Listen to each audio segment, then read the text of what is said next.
Okay, 6.1, check for understanding problems. Number 1, part A, is just to graph. There we go.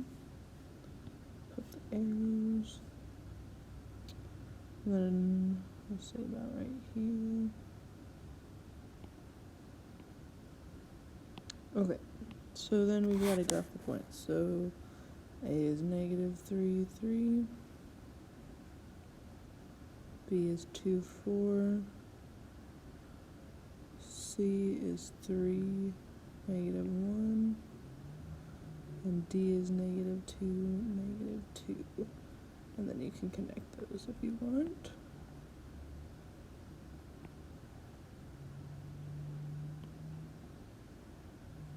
Okay. So it says classify ABCD in as many ways as possible. So we need to know slopes of the lines so we can figure out if there's any parallel lines and the distance between the points. So I went ahead and calculated the slopes of the lines, and from A to B, so this is A, B, C, D, the slope of the line was 1/5. BC, the slope of the line was negative 5. CD was 1/5. And DA is negative 5. So from that, we know AB is parallel to CD because they have the same slope. We know BC is parallel to DA because they have the same slope. So we know it's a parallelogram because it has two pairs of parallel sides. But AB and BC, their slopes are opposite reciprocal, so AB is perpendicular to BC, and CD is perpendicular to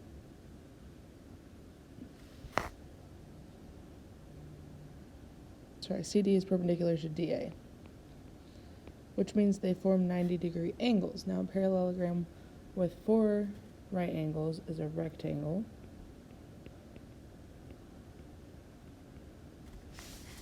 Okay, so we know that much. Then we need to find the distance to figure out if any of them are equal. So I went ahead and did the distance formula. For AB, the distance is the square root of 26. For BC, the distance is the square root of 26. For CD, the distance is the square root of 26. And for DA, the distance is the square root of 26. So they're all equal. So not only is it a parallelogram and a rectangle, but since they're all congruent,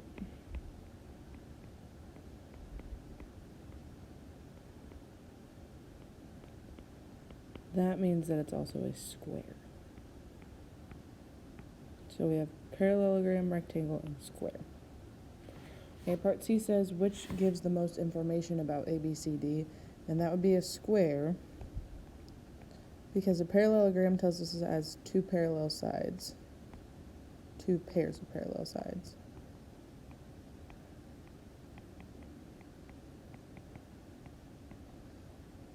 The rectangle tells us it also has 4 right angles.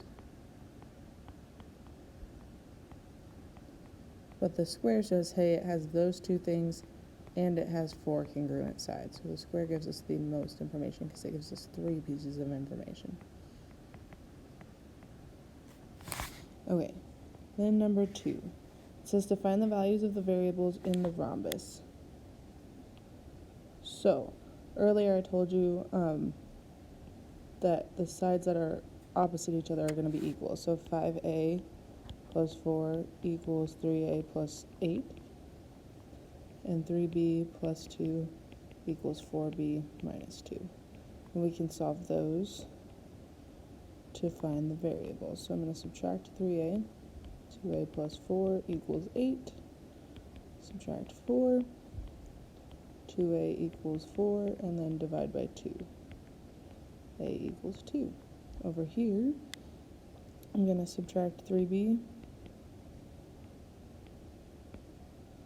2 equals b minus 2, and then I'm going to add this 2 over to the other side, and 4 equals b. So now I know what those are. I've found the variables.